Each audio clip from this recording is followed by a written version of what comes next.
اللہ جل وعلا کی حمد و ثنا کے بعد رسول رحمت، شفیع معظم، نبی محتشم، حضور ختمی المرتبت صلی اللہ علیہ وآلہ وسلم کے حضور ناز میں اپنی عقیدتوں، ارادتوں اور محبتوں کا خراج پیش کرنے کے بعد واجب الاحترام عالی مرتبت ذی وقار علماء کرام، حضرات سامعین، بالخصوص صدر مجلس حاضہ عالی مرتبت جانشین شیخ الحدیث حضرت صاحب زادہ حامد رضا صاحب زیدہ مجدہ علمہ عملہ عمرہ و شرفہ، السلام علیکم ورحمۃ اللہ وبرکاتہ۔ ان کو بند کر دیں۔ حمد و تعریف کے بعد، صلاۃ و سلام کے بعد، آج کی منعقدہ یہ تقریب جس میں مجھے اور آپ کو حاضر ہونے کا شرف، موقع اور سعادت نصیب ہو رہی ہے، استاذی و استاذ العلماء حضرت شیخ الحدیث علیہ رحمہ کہ حضور اپنی عقیدتوں اور محبتوں کا نذرانہ پیش کرنے کے لیے انعقاد پذیر ہے۔ اللہ جل شانہ آپ کے درجے بلند فرمائے۔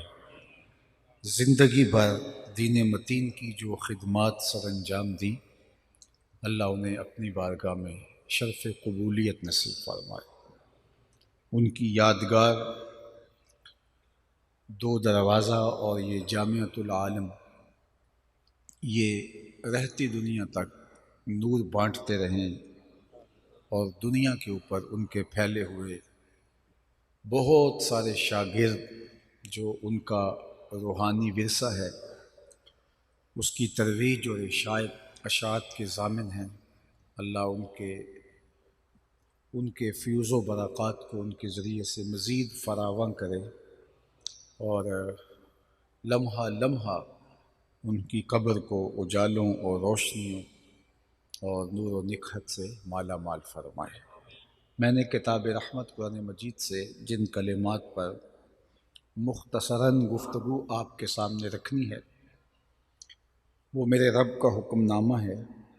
جو کوئی نیک عمل کرے، من عمل صالحا من ذکر او انثی وہو مؤمن فلنحیینہ حیاۃ طیبہ، جو اچھے اعمال بجا لائے، مرد ہو یا عورت، شرط ہے کہ وہ مومن ہو، تو میرے رب کا وعدہ ہے فَلَنُحْيِيَنَّهُ حَيَاةً طَيِّبَةً، ہم اس کو ستھری پاکیزہ زندگی عطا کرتے ہیں۔ جو اس کا ہو جائے، اس کا وعدہ ہے کہ پھر میں اس کو مرنے نہیں دیتا، ورنہ دنیا کے اوپر کتنے لوگ آئے ہیں اور چلے گئے، اور آج دنیا ان کا نام بھی نہیں جانتی۔ میں اگر آپ سے پوچھوں کہ جس زمانے میں میرے حضور علیہ السلام تشریف لائے تھے، اس زمانے کے خاقان کا نام کیا تھا، تاریخ کا گہرا مطالعہ رکھنے والا تو شاید مجھے بتا سکے، لیکن بہت سارے لوگ معذرت کر دیں گے کہ ہمیں ضرورت ہی نہیں ہے کہ اس کا نام یاد رکھیں۔ اچھا، میں پوچھتا ہوں، جس زمانے میں میرے آقا و مولا تشریف لائے، اس زمانے کے کیسر کا نام کیا تھا؟ اس دور کی سپر طاقت تھی رومن امپائر، لیکن آج لوگ اس کا نام بھی نہیں جانتے۔ میں پوچھتا ہوں، جس زمانے میں حضور تشریف لائے، اس زمانے کے کسریٰ کا نام کیا تھا؟ یہ دوسری بڑی طاقت تھی، لیکن بہت کم لوگ ہوں گے جو اس دور کے کسریٰ کا نام بتا سکیں گے۔ اور اگر میں اس محفل میں موجود سب سے کم عمر بچے سے پوچھوں کہ میرے حضور کے مؤذن کا نام کیا تھا، تو وہ سر اٹھا کے بلال حبشی کا نام لے گا۔ تو خاقان کا نام زمانے کو یاد نہیں ہے، کیسر کا نام مٹ گیا، کسریٰ کا نام گلدستہ طاق نسیاں بن گیا، لیکن حضور کے مؤذن کا نام کائنات کے جس گوشے میں بھی چلے جاؤ، آپ کو بلال حبشی کے نام کی مسجد ضرور ملے گی۔ اقبال تڑپ کے بولا، اقبال یہ کس کے عشق کا فیض عام ہے، اقبال یہ کس کے عشق کا فیض عام ہے، رومی فنا ہوا حبشی کو دوام ہے۔ رومی شہنشاہ کا دنیا نام بھی نہیں جانتی، لیکن بلال حبشی کا نام سینوں میں لکھا ہوا ہے۔ تو جو کہا میرا ہو جائے پھر میں اس کو مرنے نہیں دیتا۔ فَلَنُحْيِيَنَّهُ حَيَاةً طَيِّبَةً۔ علماء تشریف فرما ہیں، طلباء بھی موجود ہیں۔ نحیینہ کے اندر مادہ حیات موجود ہے، لیکن حیاتاً طیبہ الگ سے ذکر کر کے اس کی تاکید مزید کر دی گئی کہ کوئی ابہام باقی نہ رہے کہ پھر جو میرا ہو جائے پھر میں اس کو ستھری پاکیزہ زندگی سے نواز دیتا ہوں۔ اللہ اکبر۔ دنیا میں آتے تو سارے مرنے کے لیے ہیں، کچھ لوگ جیتے جی مرے ہوتے ہیں اور کچھ لوگ مر کے بھی نہیں مرتے۔ علامہ اقبال نے نظریہ ارتقاء پیش کیا ہے۔ ایک تو ڈارون کا نظریہ ارتقاء ہے جو بہت ہاتھوں ہاتھ اس کا نظریہ لیا گیا کہ مختلف جانوروں کی مہذب شکل ہے انسان، جبکہ قرآن نے اس کی نفی کی اور انسان کے عالی مرتبت آغاز کا ذکر ان کلمات سے ارشاد کیا، لَقَدْ خَلَقْنَا الْإِنسَانَ فِي أَحْسَنِ تَقْوِيمٍ۔ یہ بندروں اور ریچھوں کی مہذب شکل نہیں ہے، بلکہ حضرت انسان کو احسن تقویم میں پیدا کیا گیا۔ جب حضرت آدم کا ابھی خمیر گویا جا رہا تھا تو فرشتوں کی پیشانی کو سجدے کے لیے آمادہ کیا جا رہا تھا۔ اس کا آغاز ہی عالی مرتبت ہے، لیکن خیر اس نے کہا کہ جناب مختلف جانوروں کی مہذب شکل موجودہ انسان ہے، تہذیب پاتے پاتے اس مرتبے تک پہنچ گیا۔ یہ ہے اس کا نظریہ ارتقاء۔ اقبال نے جو نظریہ ارتقاء پیش کیا ہے وہ اس سے مختلف ہے۔ جب ان کی ماں انتقال کر گئی تو اس وقت وہ یہاں ارض ہند میں نہیں تھے، تو ان کو وہاں خبر دی گئی کہ آپ کی ماں کا انتقال ہو گیا۔ تو جب انہیں خبر پہنچی تو انہوں نے ایک طویل مرثیہ لکھا جو آج بھی کلیات اقبال میں آپ دیکھ سکتے ہیں، والدہ مرحومہ کی یاد میں۔ اس میں ماں کے بچھڑ جانے کے صدمے کو بیان کرتے ہیں۔ آہ وطن میں ہوگا اب کس کو میرا انتظار، کون میرا خط نہ آنے سے رہے گا بے قرار، آرزو لے کر تیری خاک تربت پہ آؤں گا، اب دعائے نیم شب میں کس کو میں یاد آؤں گا۔ تو اس میں اقبال نے فلسفہ موت و حیات بیان کیا ہے، اسی میں والدہ مرحومہ کی یاد میں، اور پھر اس میں ارتقاء کا نظریہ جو اقبال کے ہاں ہے اس کو بیان کیا۔ بات تو بہت طویل ہو جائے گی اگر اس کو تفصیل میں ہم گفتگو کریں اس پر، لیکن میں جو اس کا مرکزی نقطہ ہے وہ آپ کے سامنے رکھنا چاہتا ہوں۔ اقبال کہتے ہیں کہ ہر شے کی فطرت میں نشو و نما کی آرزو ہے، آگے بڑھنے کی تمنا ہے۔ وہ تمنا ہی زندگی میں تحرک پیدا کرتی ہے اور آگے انسان بڑھتا ہے، مشکلیں جھیلتا ہے، تکلیفوں سے گزرتا ہے، حالات کی تلخیاں سہتا ہے، حالات کے جبر کا مقابلہ کرتا ہے، اس لیے کہ آگے بڑھنے کی خواہش نے اس کو یہ جذبہ دے رکھا ہے۔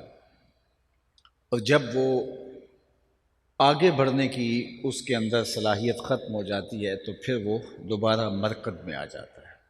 اس کی مثال انہوں نے ایک بیج سے دی ہے کہ بیج کو جب زمین کی کوکھ میں ڈال دیا جاتا ہے اور پھر اس کے اوپر مٹی انڈھیل دی جاتی ہے تو وہاں وہ بے چین ہوتا ہے نشو و نما کے لیے، پھر کونپل بن کے پھوٹتا ہے، پھر کونپل تنا بنتی ہے، تنے پہ شاخیں ہوتی ہیں، یہ اس سے مزید بہتر شکل، شاخوں پہ پتے آتے ہیں، یہ مزید اس کا ارتقائی مرحلہ اور اس کی مہذب صورت۔ پتوں سے کلیاں بنی، شگوفے بنے، کلیوں سے پھول بنا، جب کلیاں کھل کے پھول بن گئیں تو اس کے بعد اس کا ارتقاء کا اگلا مرحلہ پھل بننا تھا، وہ پھول پھل بن گئے، اور جب پھل بن گئے تو اس عالم رنگ و بو میں اس بیج کے لیے ارتقاء کے سارے مرحلے طے ہو گئے۔ بیج سے کونپل بنی، کونپل سے تنا بنا، تنے سے شاخیں، شاخوں سے پتے، پتوں سے پھول، کلیاں، شگوفے، اور وہاں سے پھول، پھول سے پھل۔ اب اس عالم رنگ و بو میں ارتقاء کا کوئی مرحلہ باقی نہ رہا تھا، تو وہ پھل پک کر کے دوبارہ پھر بیج بن گیا، اور دوبارہ بیج بن کے پھر وہ تہہ خاک آیا، اور اب وہ اتنے بیج تھے کہ جب وہ اگے تو ایک باغ اور ایک چمنستان بن گیا۔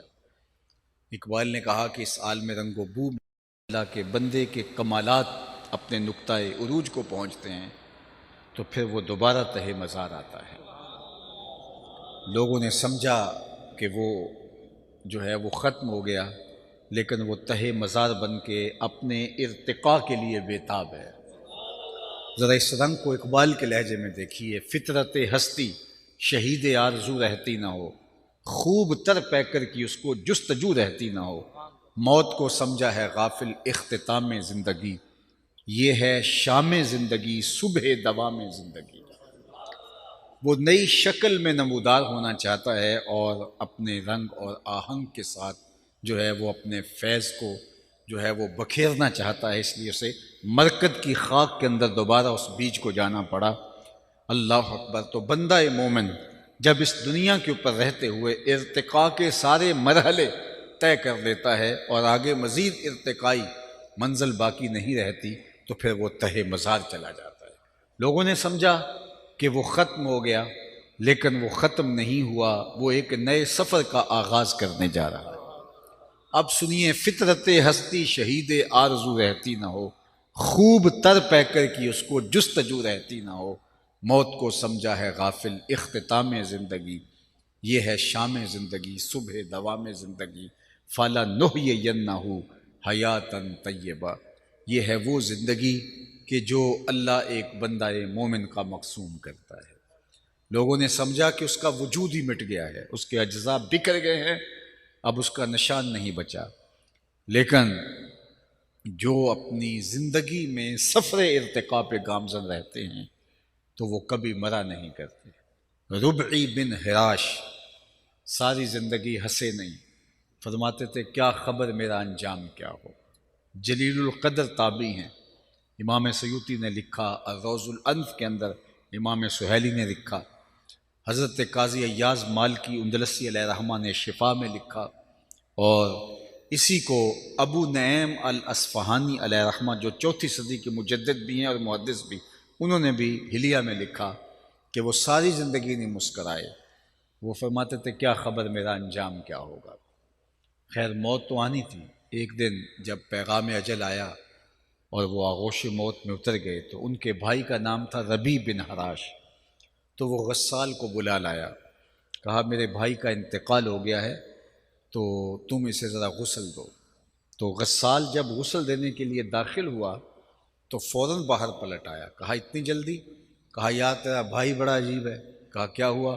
کہا نحنو نغتسلہ وہو یتبسم، ہم اسے غسل دیتے ہیں وہ آگے سے مسکراتا ہے۔ اللہ اکبر! نشان مرد مومن بات گوئم، چوں مرگ آئے تبسم بر لب اوست۔ اقبال نے کہا آ تجھے اللہ کے بندے کی نشانی بتاؤں، جب موت آتی ہے تو اس کے چہرے پہ مسکراہٹ ہوتی ہے۔ اللہ اکبر! چونکہ اس نے کامیاب زندگی گزاری ہے اور یہ لمحہ اس کے لیے خوشخبری ہے۔ تحفۃ المومن الموت کا یہ عملی ظہور ہے۔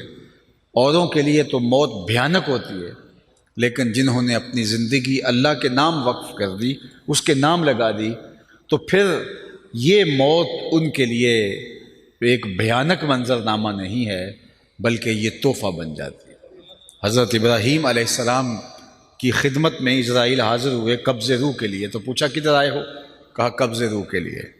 کہا عجیب بات ہے، رب مجھے اپنا خلیل بھی کہتا ہے اور تجھے قبض روح کے لیے بھیج دیا، کبھی ایسا بھی ہوا ہے کوئی یار بھی یار کی موت چاہے؟ وہ مجھے خلیل کہتا ہے اور تجھے قبض روح کے لیے بھیجا، کوئی یار بھی یار کی موت چاہتا ہے؟ کہا میں تو حکم کا پابند ہوں، جا کے بارگاہ عزتی میں عرض کر دیتا ہوں۔ جبریل حاضر ہوئے، کہا مالک تیرے خلیل کے پاس گیا تھا، یہ پیغام ہے تیرے نام۔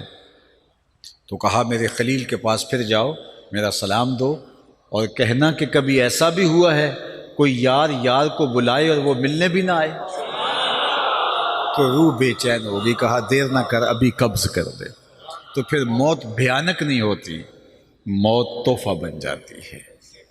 اور شیخ سعدی شیرازی نے تو یہاں کمال کر دی، کہا جب دنیا پہ تو آیا تھا تو تو روتا تھا، یہ ہنستے تھے، زندگی ایسے گزار کہ تو ہنستا ہوا جائے، یہ روتے رہ جائے، یہ نہیں کہ روتا آیا تھا روتا ہی چلا جائے۔ جب بچہ پیدا ہوتا ہے تو پیدا ہوتے ہی جو اس کا چیخنا ہے، اس کا رونا ہے، یہ اس کی زندگی پہ دلالت ہے کہ یہ زندہ پیدا ہوا ہے۔ جب تک بچہ روتا نہیں ہے، چیختا نہیں ہے، ماں باپ پریشان ہوتے ہیں، پتہ نہیں گوشت کا لتھڑا زندہ ہے یا مردہ ہے، تو اس کا رونا جس کو عربی میں استحلال کہتے ہیں، وما اہل بہ لغیر اللہ، یہ بھی یہی سے نکلا ہے۔ اندر ذبح جو پکار اٹھتی ہے وہ اللہ کے علاوہ کسی اور نام کی نہیں ہونی چاہیے۔ اگر کسی نے بسم شیخ عبد القادر پڑھ دیا اور جانور ذبح کر دیا، حرام ہو جائے گا۔ بسم محمد پڑھ کے ذبح کر دیا، حرام ہو جائے گا۔ 11ویں کا ہو، 12ویں کا ہو، عقیقے کا ہو، ولیمے کا ہو، ذبح کرتے ہوئے اللہ کا نام لیا جائے تو حرام نہیں ہوگا۔ اللہ اکبر۔ تو وہ جو آواز اٹھتی ہے اس کو استحلال کہتے ہیں۔ بلکہ حضور سے پوچھا گیا کہ حضور جب بچہ پیدا ہوتا ہے تو روتا کیوں ہے؟ طبرانی نے موجم میں لکھا، پوچھا گیا کہ جب بچہ پیدا ہوتا ہے تو روتا کیوں ہے؟ فرمایا اس کے ساتھ ایک ہمزاد جنم لیتا ہے جو اس کی پسلیوں کو چھیڑتا ہے، جس کی وجہ سے وہ روتا ہے۔ تو صحابہ نے دوسرا سوال کیا کہ حضور جب آپ آئے تھے تو آپ کے ساتھ بھی ہمزاد آیا تھا؟ فرمایا ہاں۔ تو کہا کہ اس نے تو آپ کو کوئی اس طرح کی چیز نہیں کی؟ تو فرمایا اس نے کیا چھیڑنا تھا، اس کی نظر میرے چہرے پہ پڑ گئی۔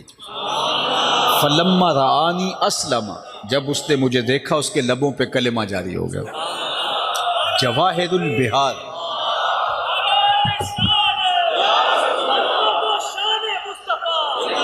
جواہر البہار فی فضائل النبی المختار کے اندر امام نبہانی نے باقاعدہ باب باندھا ہے کہ حضور کا ہمزاد مسلمان ہو گیا تھا۔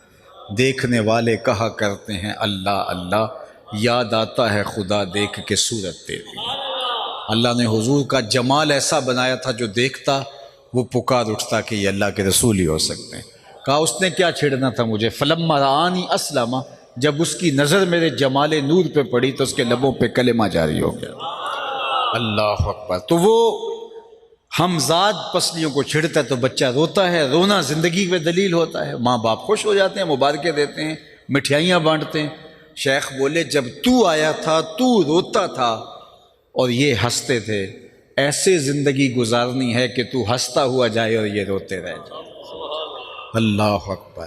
تو اصل تو ہمارا انجام ہے، انما الاعمال بالخواتیم، جس طرح انما الاعمال بالنیات، یہ بھی روایت ہے انما الاعمال بالخواتیم۔ اعمال کا دار و مدار تو حسن خاتمہ پہ ہے۔ رنگا رنگ سہیلیاں پرن کڑے، پر پریا اوسدا جانی ہے جس دا توڑ چڑھے۔ کتنے لوگ ہیں جو مرتبہ کمال تک پہنچے ہوتے ہیں، آخر میں آ کے لڑک جاتے ہیں۔ آج ہم اپنی آنکھوں سے نہیں دیکھ رہے، کتنے لوگ ہوتے ہیں لیکن ان کا انجام دیکھو کتنا عجیب ہو جاتا ہے۔ بلعم بن بورا کی مثال ہمارے سامنے موجود ہے۔ بنی اسرائیل کا مستجاب الدعوات ولی تھا، جب ہاتھ پھیلا کے دعا مانگتا تو منہ پہ ہاتھ بعد میں آتے، قبولیت پہلے ہو جاتی، اتنا مستجاب الدعوات تھا۔ لیکن پھر اسی کے بارے میں کہا گیا مثلہ کمثل الکلب، اس کی مثال کتے کی مثال ہے، زبان لٹک گئی تھی، زمین چاٹتا تھا مستجاب الدعوات اور اللہ کا ولی تھا، لیکن انجام بہت برا ہوا۔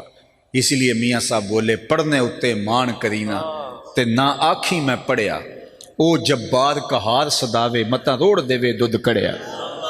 جب تک یہ یقین نہیں ہو جاتا کہ میرا انجام کیا ہے، اس وقت تک دھڑکا لگا رہے۔ ابو العالیہ جلیل القدر تابعی ہیں، بخاری اٹھائیے کتاب الایمان، حضرت ابو العالیہ فرماتے ہیں کہ میں 30 اصحاب پیغمبر سے ملا، حضور کے 30 اصحاب سے میری ملاقات ہوئی ہے، 30 اصحاب سے میری ملاقات ہوئی اور میں نے ہر ایک کو فکر مند دیکھا، سب کہتے تھے انجام ٹھیک ہو جائے۔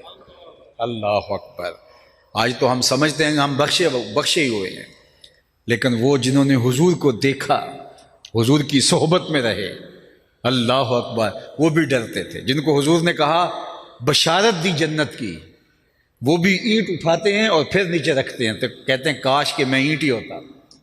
چڑیا کو بیٹھے دیکھتے ہیں حضرت ابوبکر رضی اللہ تعالیٰ عنہ، وہ ایک شاخ سے دوسری شاخ پہ جاتی ہے تو کہتے ہیں واہ چڑیا کہ کیا موج ہے، ایک شاخ سے دوسری شاخ پہ چلی جاتی ہے اور تیرا حساب بھی نہیں ہوگا، پھنسے تو ہم ہیں جن کا حساب ہوگا، ہمارے پلے کوئی عمل نہیں، ہم سمجھتے ہیں جنت کے ٹھیکیدار ہم ہیں۔ تو کہتے ہیں 30 اصحاب سے ملا ہوں، 30، ہر ایک کو میں نے ڈاڈا فکر مند پایا ہے اپنے انجام کے حوالے سے۔ حضرت بایزید بسطامی سے ایک بڑھیا نے کہا تھا، حضرت ایک مسئلہ پوچھنے آئی ہوں، پوچھئے۔ کہا آپ کی داڑھی اچھی ہے یا میرے گدھے کی دم اچھی ہے؟ یہ کوئی مسئلہ مجھے پوچھے پھر جانے کہاں پائے، لیکن بایزید رو پڑے۔ کہا بڑھیا تیرے سوال کا جواب فی الحال میرے پاس نہیں ہے، یہ تو میں مرنے کے بعد ہی بتا سکتا ہوں۔ حضرت بایزید کا 72 سال کی عمر میں انتقال ہوا، بڑھیا کو خواب میں ملے، اس نے کہا میرا سوال وہیں کھڑا ہے، تو کہا اللہ کا شکر ہے میرا خاتمہ ایمان پہ ہو گیا، لہٰذا تیرے گدھے کی دم کو میری داڑھی سے کیا نسبت ہو سکتی ہے؟ اس نے کہا بتائیے آپ کے رب نے آپ کے ساتھ سلوک کیا کیا؟ تو حضرت بایزید کہ جب میں مالک کے حضور پیش ہوا تو مالک نے کہا اے بوڑھے بتا میرے پاس کیا لے کر آیا ہے؟ تو میں نے جواباً عرض کی مالک بادشاہوں کی چوکھٹ پہ جب فقیر آئیں تو بادشاہ یہ تو نہیں پوچھتے کہ کیا لے کر آئے ہو، فقیروں سے تو یہی پوچھتے ہیں کیا لینے آئے ہو۔ میں لے کر کچھ نہیں آیا، تیری رحمت کا سوالی بن کے آیا ہوں، اللہ نے بغیر حساب کے میری مغفرت فرما۔ تو ربی بن حراش ساری زندگی نہیں مسکرائے، فرماتے تھے کیا خبر میرا انجام کیا ہوگا۔ آخری وقت ہوا، کہا تیرے بھائی کو غسل دینے داخل ہوئے، بڑا عجیب شخص ہے، نحنو نغتسلہ وہو یتبسم، ہم اسے غسل دیتے ہیں وہ آگے سے مسکرا رہا ہے۔ کہا میرے بھائی نے قسم کی تھی جب تک اچھا انجام نہیں دیکھوں گا مسکراؤں گا نہیں۔ پورے بصرے میں خبر پھیل جاتی ہے ایک بندہ مرنے کے بعد یوں مسکرایا ہے۔ اپنے بیگانے، نقاد، محبین سب طرح کے لوگ ہوتے ہیں۔ ایک بہت بڑا ہجوم ربی کے گھر کی جانب روانہ ہوا، تیکھے تیکھے سوال لیے، کوئی کہتا ہے یار بندہ تو نیک تھا، ہو سکتا ہے اسے اعزاز ملا ہو، کوئی کہتا ہے یہ گھڑی ہوئی کہانیاں ہیں، بندہ کوئی مرنے کے بعد بھی مسکرا سکتا ہے۔ لوگ سوال لیے ہوئے، کوئی زیارت کے شوق میں، کوئی محض تماشائی ان کے گھر کی طرف رخ کرتے ہیں۔ اتنے میں انہیں غسل دے کے چارپائی پہ ڈال دیا گیا تھا، کفن اڑا دیا گیا تھا۔ جب لوگ داخل ہوئے قبل اس سے کہ یہ کوئی سوال کرتے، ربی بن حراش جو فوت ہو چکے ہیں انہوں نے کفن ہاتھ سے باہر نکالا اور آنے والوں سے مخاطبت کرتے ہوئے کہا السلام علیکم۔ لوگ حیرت میں ڈوب گئے، وعلیکم السلام اتتکلم بعد الموت، عجیب بات ہے مرنے کے بعد باتیں کر رہے ہو؟ قال نعم اتکلم بعد الموت، ہاں میں مرنے کے بعد باتیں کر رہا ہوں۔ لوگوں نے پوچھنا شروع کر دیا بتا تیرے رب نے تیرے ساتھ سلوک کیا کیا؟ تو ربی بولتے ہیں استقبلنی ربی غیر غضبان واستقبلنی بروح و ریحان، اس کے چہرے پر کوئی غصہ نہیں تھا، اس کی قدرت کے چہرے پہ کوئی غصہ نہیں تھا، اس نے روح و ریحان کے پھول میرے گلے میں ڈال کے میرا استقبال کیا۔ لوگ باتیں پوچھنے لگے، کوئی ادھر کی کوئی ادھر کی، جب سلسلہ کلام طول پکڑنے لگا امام ابو نعیم الاصفہانی نے حلیہ میں لکھا کہ ربی بن حراش نے کہا عجلوا بی ولا تؤخروا بی لأن ابا القاسم ينتظر علی الصلاۃ، دیر نہ کرو مجھے جلدی قبرستان میں لے جاؤ، تم مجھے باتوں میں لگا رہے ہو، امام الانبیاء میرے جنازے کا انتظار کر رہے ہیں۔ عرش فرش تے بانگا ملیاں تے مکے پہ گیا شور، بلے شاہ سا مرنا ناہی تے گور پیا کوئی ہور، فَلَنُحْيِيَنَّهُ حَيَاتًا طَيِّبَةً، فطرت ہستی شہید آرزو رہتی نہ ہو، خوب تر پہ کر کی اس کو جستجو رہتی نہ ہو۔ موت کو سمجھا ہے غافل اختتام زندگی، یہ ہے شام زندگی صبح دوام زندگی۔ میں آپ سے پوچھتا ہوں آج سے 50 سال پہلے سیالکوٹ کے کمشنر کا نام کیا ہے؟ تو آپ خاموش ہو گئے۔ آج سے 40 سال پہلے کے ڈی سی او کا نام کیا تھا؟ سرمایہ داروں کے نام پوچھوں آپ نہیں بتا سکیں، اور میں اگر آپ سے یہ پوچھوں کہ ایک فقیر 2 دروازے پہ بیٹھتا تھا اس کا نام بتا سکتے ہو تو آپ سر اٹھا کے حافظ صاحب کا نام لیں گے۔ فطرت ہستی شہید آرزو رہتی نہ ہو، خوب تر پیکر کی اس کو جستجو رہتی نہ ہو۔ موت کو سمجھا ہے غافل اختتام زندگی، یہ ہے شام زندگی صبح دوام زندگی فَلَنُحْيِيَنَّهُ حَيَاةً طَيِّبَةً وآخر دعوانا ان الحمد للہ رب العالمین.